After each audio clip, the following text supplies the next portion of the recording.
It is always a great pleasure, a pleasure that I can hardly describe, to draw from this extensive list of promising young musicians that African Ascent has been honored to draw from for the past 8 years or so.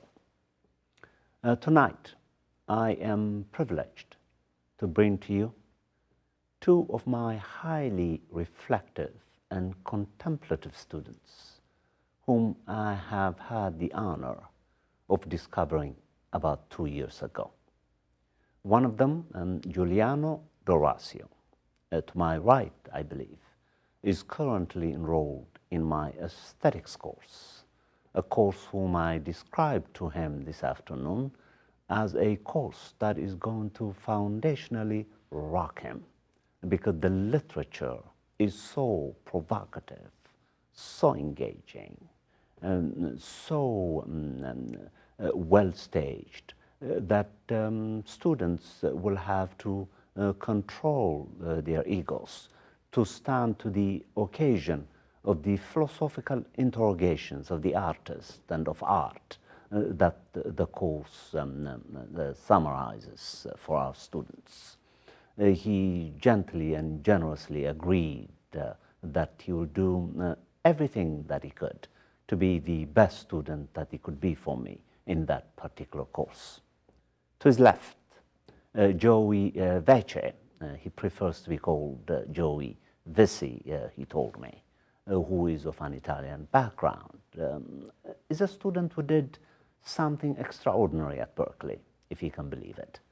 He challenged 3 demanding, intricate philosophy courses in a single semester and did extremely well in 3 of them. This he did in a single semester.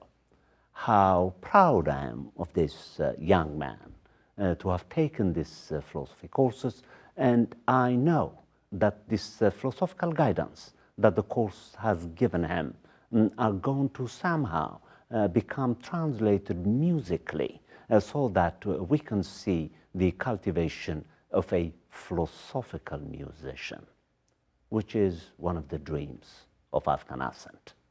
African Ascent, need I say, as humbly as I could, takes great pride in giving all the necessary comfort and encouragement that our students need by bringing them directly to our studio and giving them these opportunities to introduce their burgeoning and maturing musics to the world at large. African Ascent is very proud to bring Joey Vece, and Juliano D'Orazio, I like both names, to its studio so that we can have some marvelous philosophical discussions this afternoon. Welcome. Thank you for having us. Thank you so much. You're most welcome. So why don't we think about the following question as a starter. What does a musician do? Well, before I attempt to answer that question, I just want to say thank you for the lovely introduction and how much you champion your students, because I think that we are all really lucky to have a teacher like you who, from the liberal arts side, is so involved in our musical lives. So we thank you for that. And I think that we couldn't be as good as you say we are without mentorship like you. So thank you so much for that. What does it mean to be a musician? Wake up in the morning and think about that every day? To me, it's to be a musician. There are many different fields of music. I feel like too often when somebody refers to music, they think about it as one entity. When there's really these, you can come at it from a different perspective. There are players, there are writers, there are studio musicians, and then there are artists who just perform. For myself personally, being a writer, being a musician means to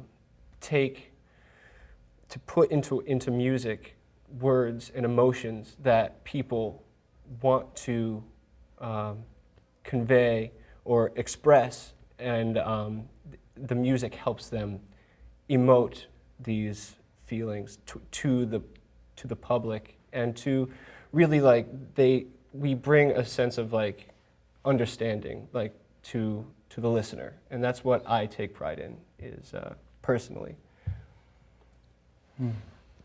I mean, the role of music as any art form is about, interpretation and feeling, coming from a single source, or sometimes in the case of music, a collective source of joined artists together, reflected onto their audience, whatever that may be.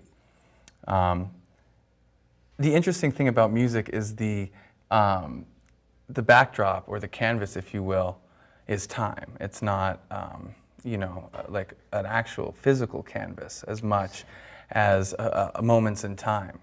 And so I think one of the things I always like to, reflect on as a musician is the whole term that I think gets sometimes thrown around callously without anybody really knowing what it means to live in the moment.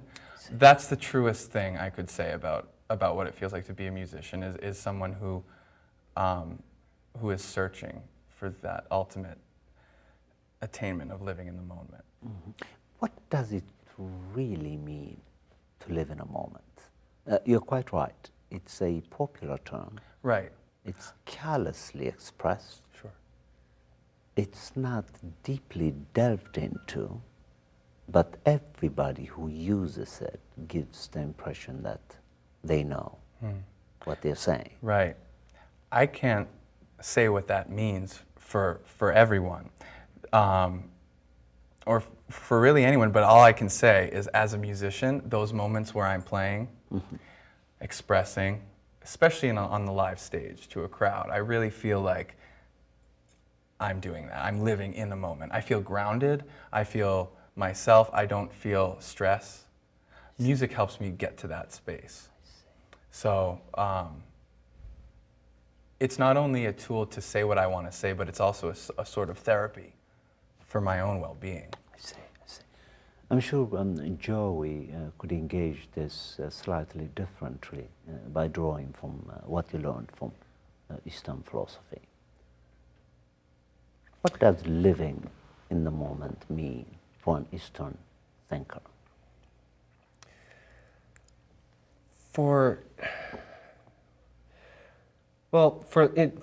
To me, living in the moment is all about doing not only what is, best for yourself and enjoying something for your own being, but for the general well-being of others.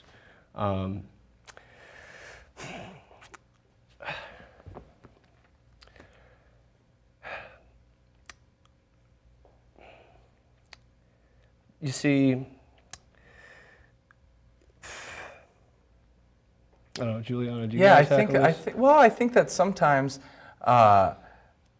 we forget too that there's another role. It's to make people dance, and to make them have a good time. And I think that one thing when we talk about the role of musician, and it's something we do so often at Berkeley, whether it's in a classroom discussion or just pontificating with your friends out on the street, we think about that. I think a lot of us do anyway, and I think sometimes we get too caught up in the academic jargon, if you will, that we lose sight of what maybe the quote non-musician would appreciate. And I think that has to do with bringing you to your feet, dancing, feeling it, wanting to sing along. And I think that those are the core musical principles that we discussed in Africana philosophy that have transcended cultures and translated into what we do as musicians now. Now, you're a vocalist, among other things. Yes. How hard do you work to see to it that the vocals are in proper order so that they can musically deliver? What do you do to them? I mean, that's a great question. And I think it's one that people are always asking singers, especially powerful singers. I sing a lot of rock music, and I've had my fair share, as does Joey. We're both kind of in a similar genre. And I think that you could probably relate to this. There's a lot of moments you spend in the early parts of your career, even before it's really a career, when you're just exploring it, playing music with your friends, any of those things. You realize that this is going to take a toll, and you run into problems unless you are one of these individuals who do exist, who are just able to connect with that mechanism naturally. I believe that we are all born with the same instrument in here, but due to genetics or other reasons, and also your upbringing, I think, really plays a part in how that develops. So some of us grow up with a lot of confidence with our vocals because of if we grow up in a musical family or an environment where a lot of other people are singing. And some of us grow up in an environment where we just think other people are singers. That's not me. I'm not one of them.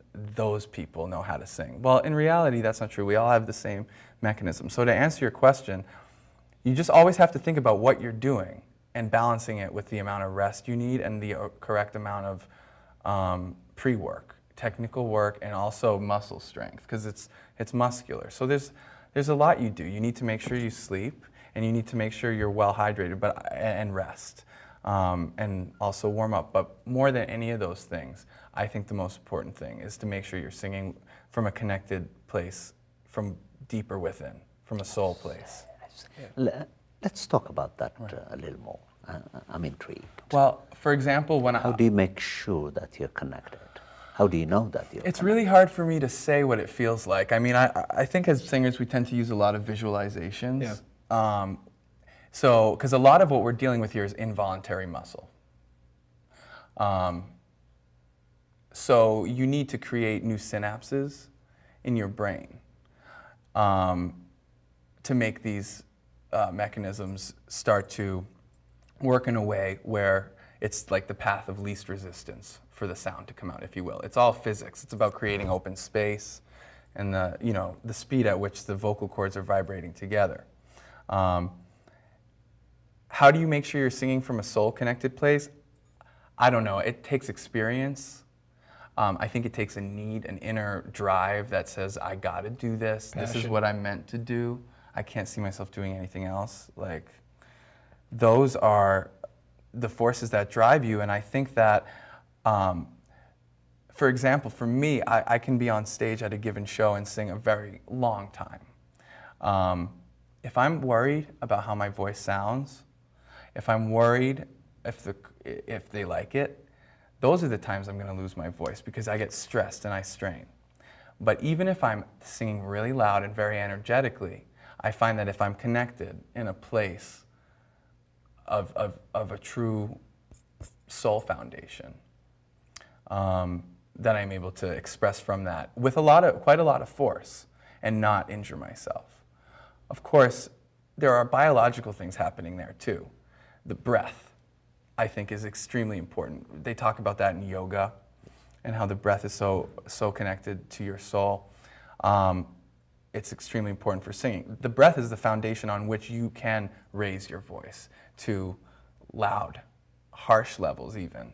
And I think that connecting with the soul allows you to tap into that space. It's also practice. Incredible. And before the interview, while we were chit-chatting, both you and I, great admirers of Gloria Estefan, learned that in spite of her fame, at this stage, she still takes vocal lessons. Amazing. That's drive. I see. You know, determination, but also smart. It's also knowing this is what I need to do in order to be able to achieve what I want to do and what I love to do. For myself as a performer, like, you know, I've been singing since I was like very little. I've always been drawn to music, drawn to personally the reaction of a crowd. I feed from the energy of a crowd. Like more often, very frequently, I'll be in the studio with, you know, a group or what have you, like recording and something, and I'll hear from my bandmates, "Where's the power? Where's the energy?" And oftentimes I can't get it if I'm in a secluded space, but when I'm on stage, engaged with people, with an audience, there's a connection there that happens that is just, it goes beyond explanation. It's engaging with an audience, feeding off of their energy and throwing it right back at them. And as you said, like, you know, you can't really, some of it is biological, but you can accomplish, like when you're performing, you can push yourself past your limits. You can push yourself farther than, without damaging yourself, and deliver. And you have that passion, you have the drive, and that's, it really is capable of fantastic feats. Like when you're like in that moment, you're living in the moment, and nothing else exists outside of that moment. So perhaps at this point, Joey, at the expense of asking a very difficult question, what is it that you learned from Aurobindo, who spoke about the necessity, existential necessity of perfecting the body, making the body divine?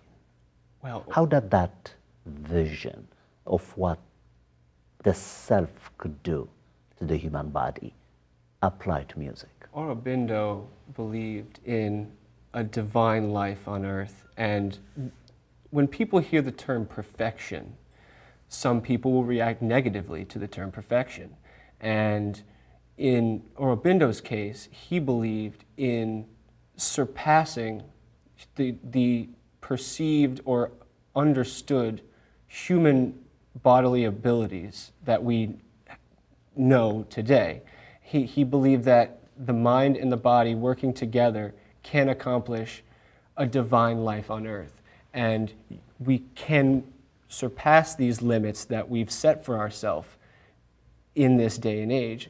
You know, I use the example in the paper that I wrote for you, that to think that we as a species have reached our ceiling the way we are now would be foolish, because we've developed from so little to so much, and to think that we've reached our peak is, I think, foolish, because I think that the human race has so much more potential.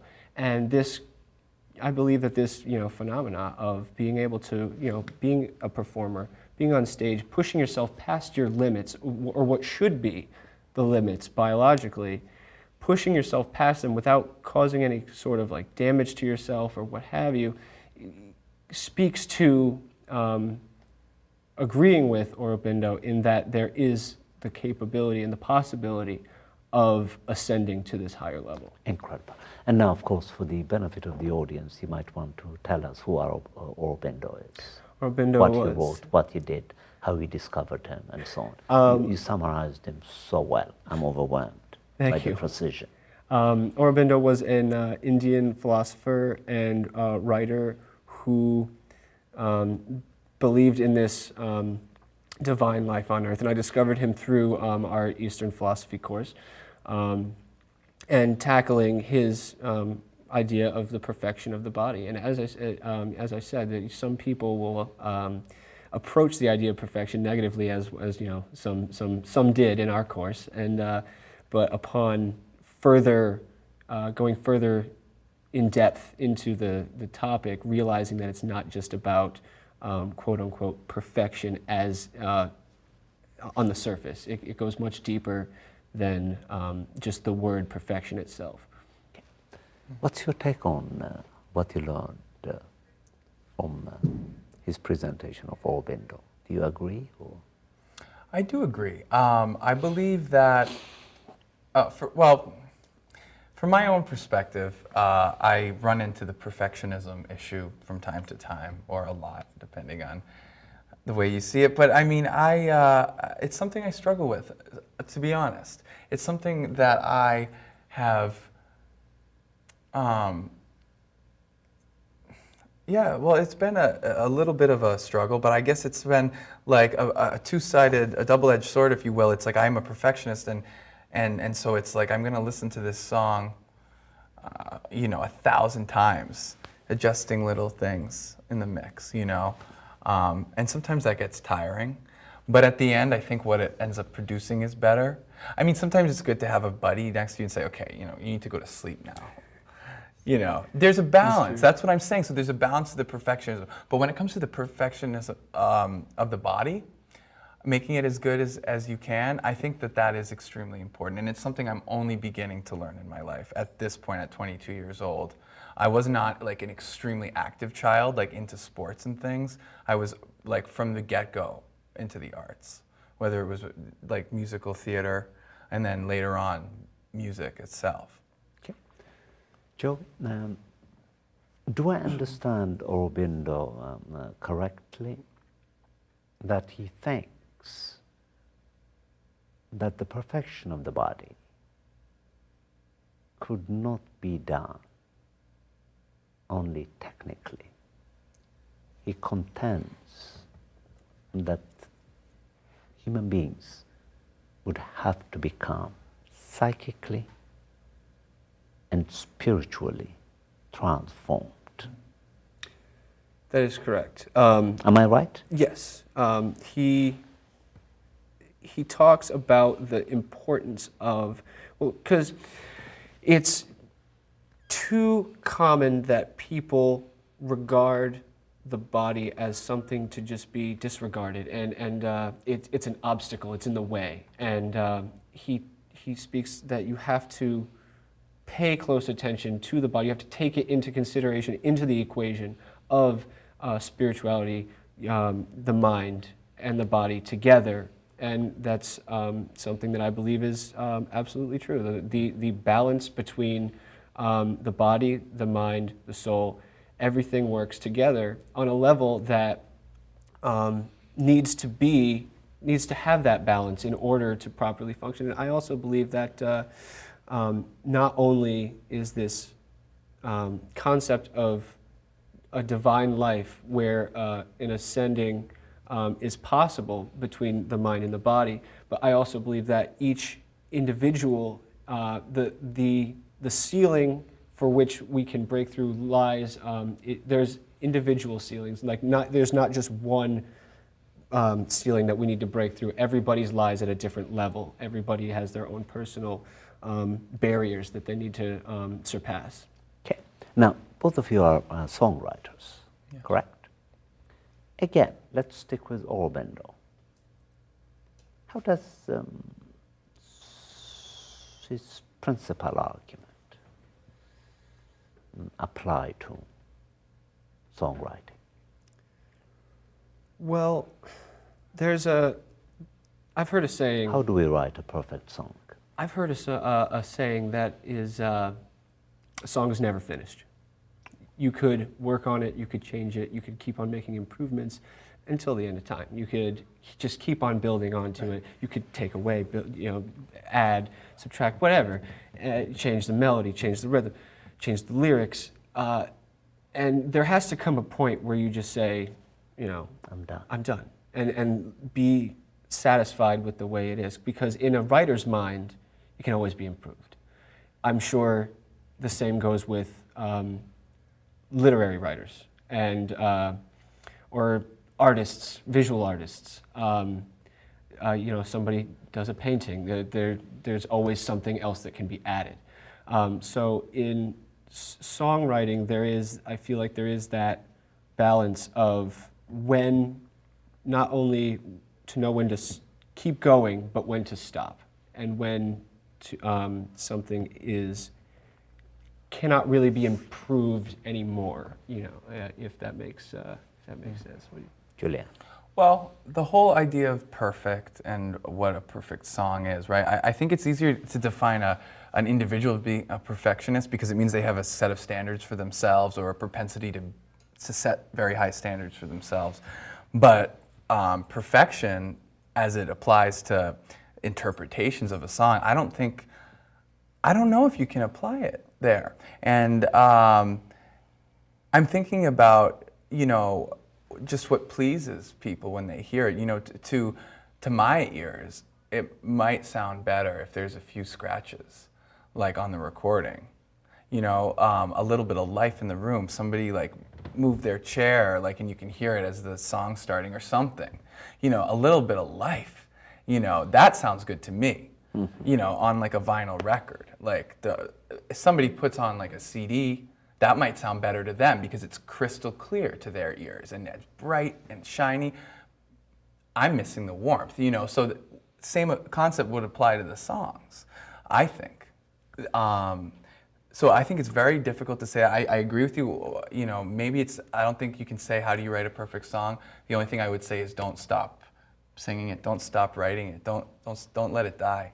As long as it's still bringing people joy, as long as there's somebody who will listen. Mm-hmm.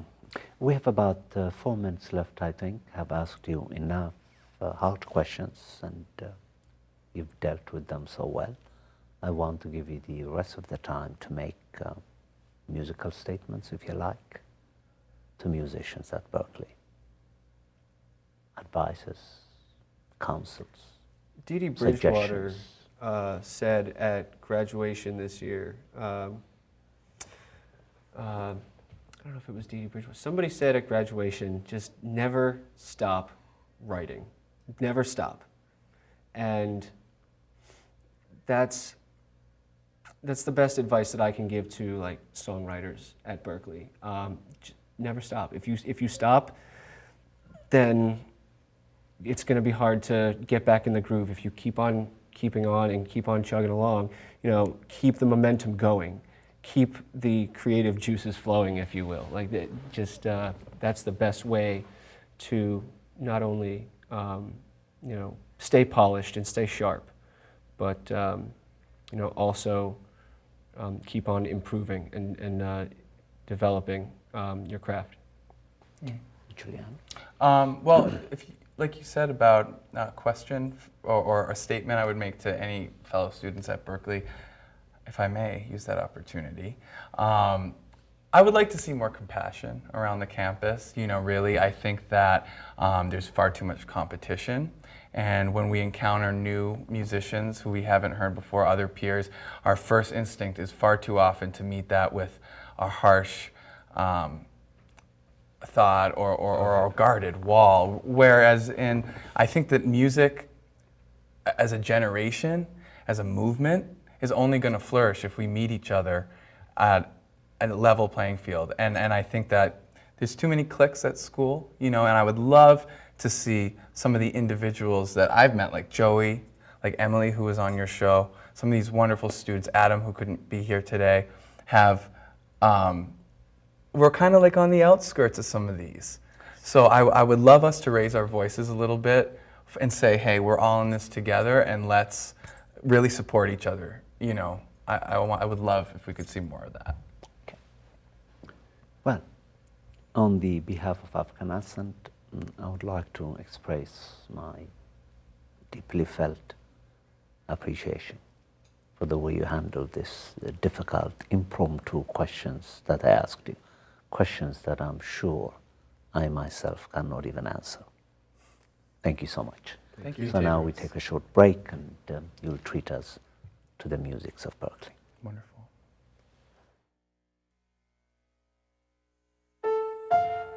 In 1990, in Severn, Maryland, the daughter of a clergyman was discovered by a music industry insider while pumping gas at a service station. The odds of her getting signed and spending 11 weeks at #1 on the U.S. singles charts? 1 in 19 million. The odds of this former church choir singer going on to sell 40 million records? 1 in 15 million. The odds of the same woman winning 6 Grammy Awards and starring in 2 Broadway plays? 1 in 75 million. The odds of this musician and performer having a child diagnosed with autism? 1 in 88. I'm Toni Braxton, and I encourage you to learn more at autismspeaks.org/signs. Early diagnosis can make a lifetime of difference.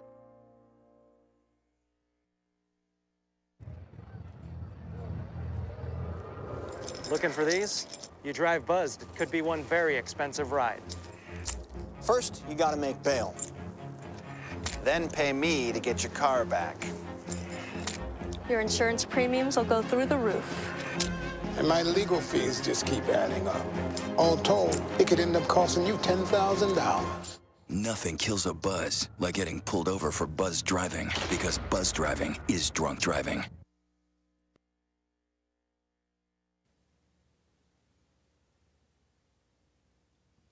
All right, the first song I'm going to play is called Kaleidoscope.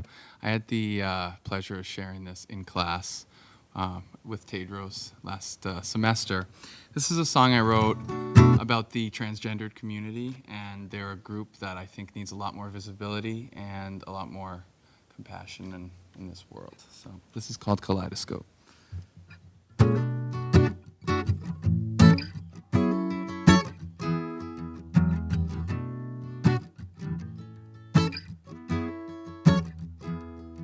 We walked left when they said go right, and took off into the dark and stormy night. One way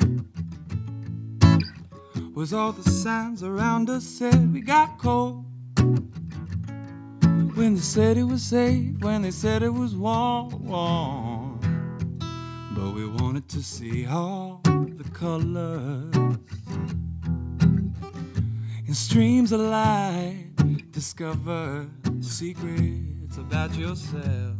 You're a kaleidoscope, all the colors blow my mind. Oh yeah.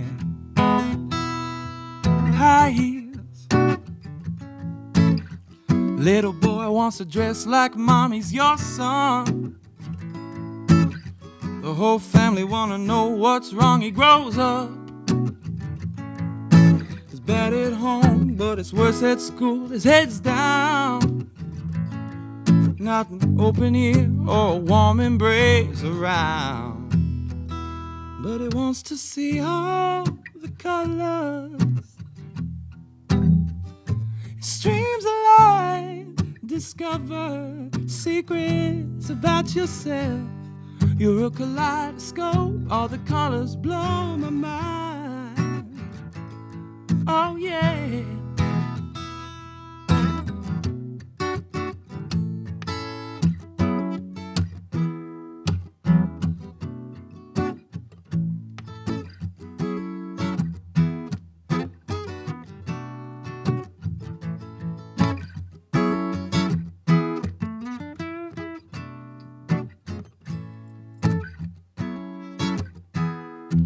There's no way I can describe the yellow sun that makes me cry. Someone who's never seen the light of day. It's one love, we can dress it up in any shade or style you want. Colors move at the speed of love. Colors move at the speed of all the colors. Streams of light, discover secrets about yourself. You're a kaleidoscope, all the colors blow my mind. Oh, let the colors blow my mind.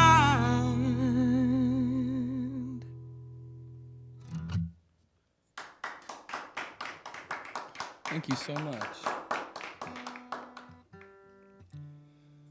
I'm gonna do a song now called Black and Blue. And this is kind of like a road song. I always think about songs for the road. I drive into school. I live an hour out, so I'm always listening to music in the car. And this was the song I just dreamed up one day when I was driving.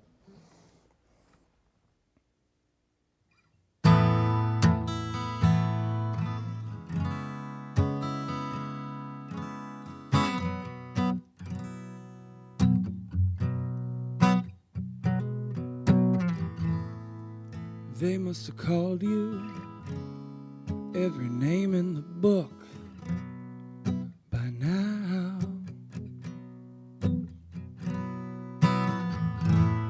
All the letters you wrote seem to fade from me somehow. When you broke yourself in two, you probably didn't think there was anyone left in this world who would love you. Hold my feet to the fire, make me walk that hard line, where friends still dare do us part, in some sweet sorrow.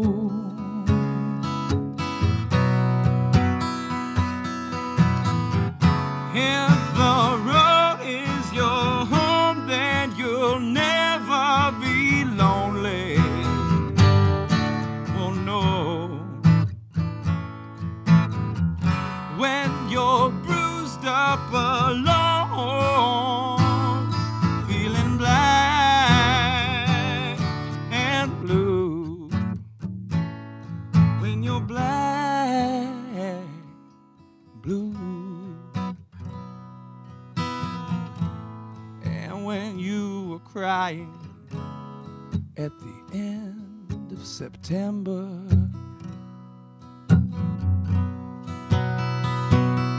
oh, the sun of the summer wasn't there to dry your tears.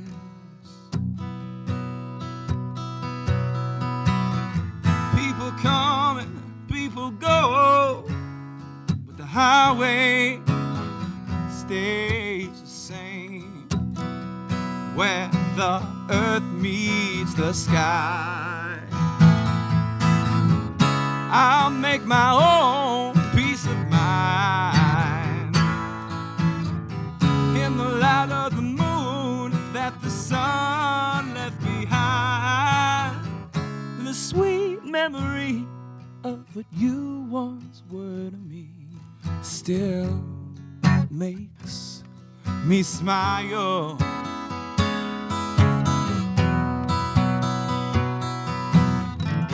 If the road is your home, well, baby, you'll never be lonely. No, you won't now.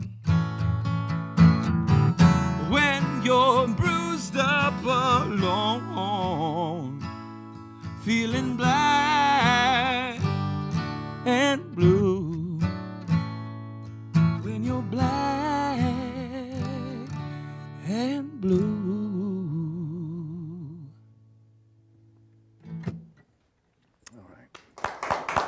Thank you. Thanks. So I am honored to be a part of a band called Hot Letter. I play with my two best friends, and they truly do complete me. We've been playing together since we were like 13, 14 years old, and we're releasing an album called Need to Bleed this year, this summer. And this is the title track. That song's also on it. And this is really about what we were talking about before, about the inner drive of the performer. It's a need to bleed for your audience.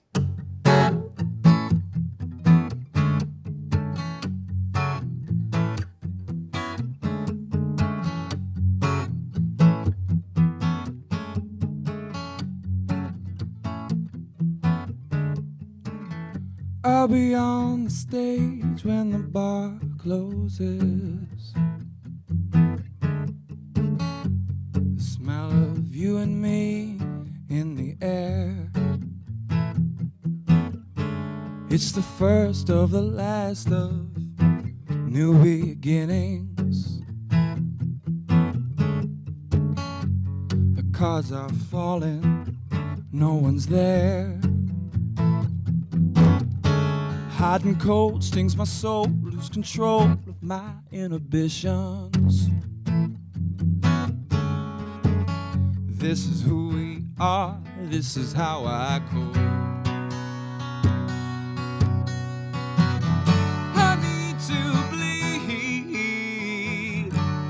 for you. Crawl into my heart so I can live,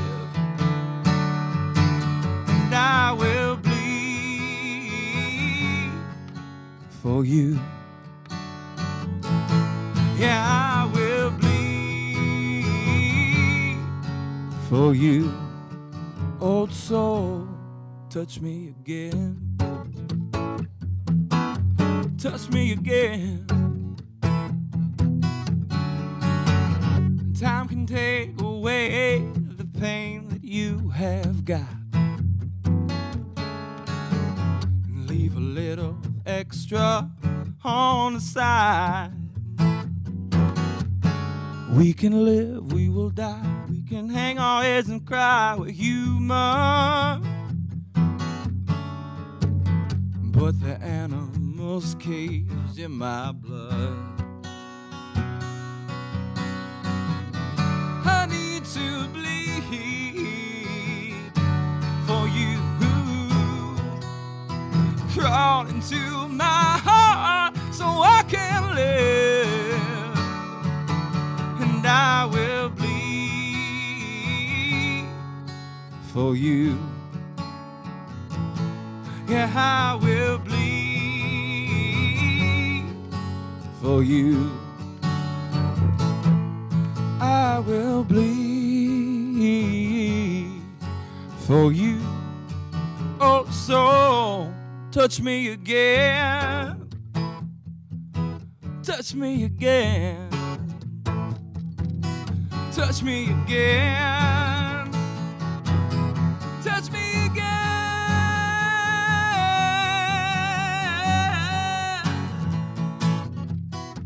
Oh.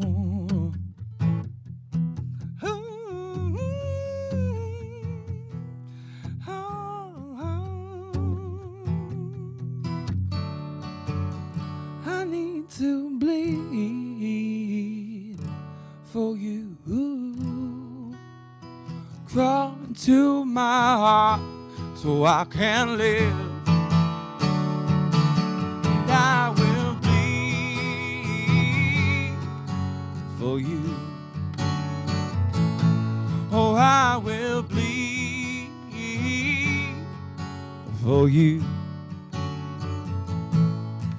I will bleed for you. Oh, so touch me again.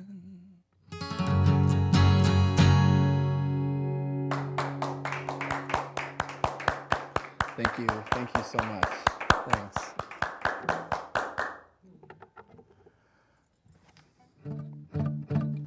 Was that 3 or 4? That was 3, wasn't it? Okay.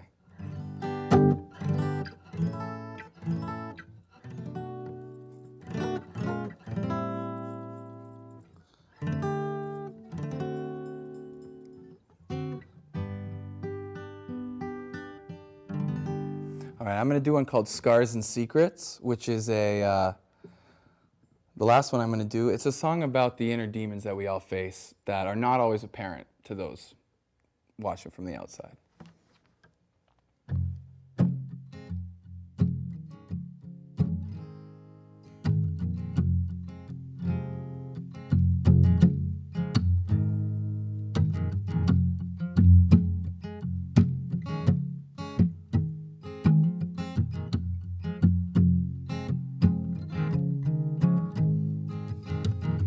Nothing to gain, nothing to prove. These lines were written long ago. In every smile I see 1,000 tears. I see ghosts in every room. You and I, not so different. The spirit in your veins keeps me alive. Pour my blood like whiskey from the bottle. Take a drink and you get dry. My secrets are safe with me. I got scars too deep for eyes to see. This brainwave is on a roll. I'm down in the hole, down in the hole. Let these scars become your only friends. It's darkest right before the light comes in. I'm collecting. I'm collecting scars, secrets. Oh, scars, secrets lie beneath. Oh,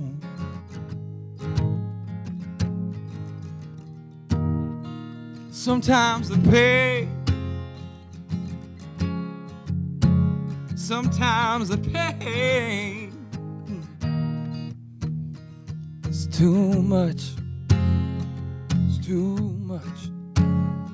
It's too much. The past 5 years have flown by in a toxic haze. With every breath I lose a little more. Raining in the darkness in 1,000 ways. Give it life forevermore. My secrets are safe with me. I got scars too deep for eyes to see. This brainwave is on a roll. I'm down in the hole, down in the hole. Let these scars become your only friends. Yes. It's darkest right before the light comes in. I'm collecting. I'm collecting scars, secrets. I'm collecting scars, secrets lie beneath. It says scars, secrets. I'm collecting scars, secrets. Oh, we all got them. You just can't see mine. No, no, you can't see my scars. See, you can't see mine. Scars, secrets lie beneath.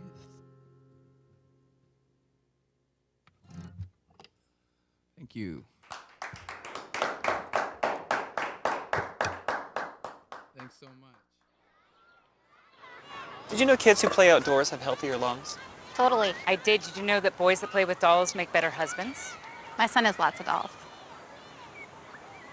But did you know terry cloth diapers breathe better? I did. It's totally true. Oh, yeah, yeah. Did you know that strollers have the right of way on a sidewalk? Yes. Yep, I did. Did you guys Did you know that kids who eat breakfast have higher GPAs? Yeah, I know. Yeah. That's actually what I was going to say. Did you know babies should never touch silver? It's really bad for them. I knew that. Did you guys know that statistically friendly kids have more friends? Mm-hmm. Yeah. That's obvious. Did you know most people think they're using the right car seat for their kid, but they're not?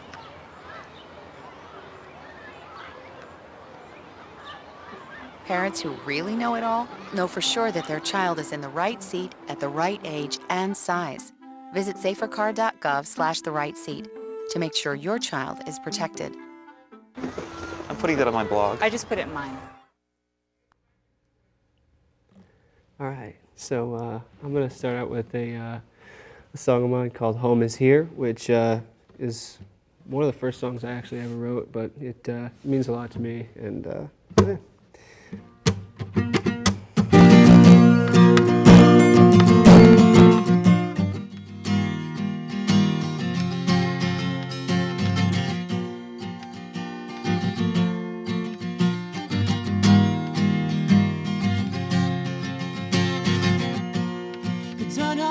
Time and I paid all my dues, and Now I've got nothing to lose, so gather your things and just pack what you can.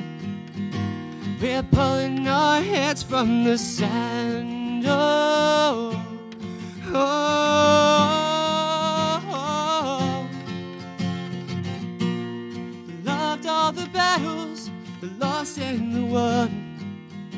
Though granted my sanity's gone, you know I told you to march to the drum. Well, I changed my principles, son. It's alright to run. You can hide from your fears, but when you finally disappear, you will find your home is here.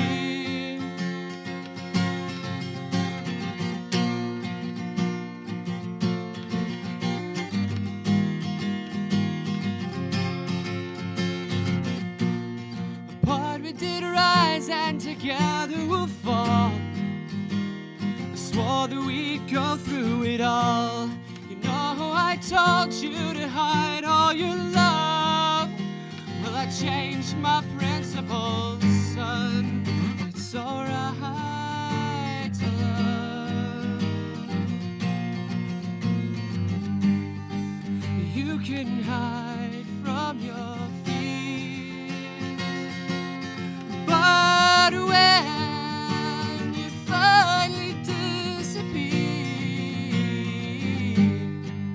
you will find your home is here.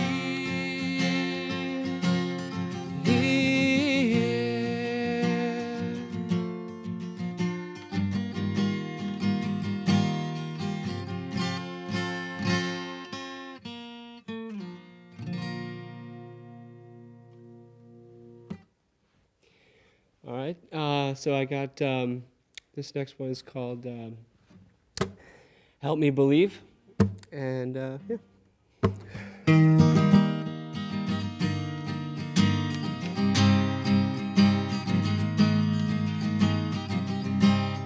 I watch the flickering light in my window while I'm lying on the floor.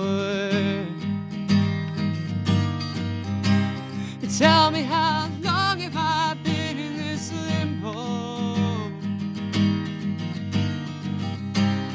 Maybe the answer's a little bit more.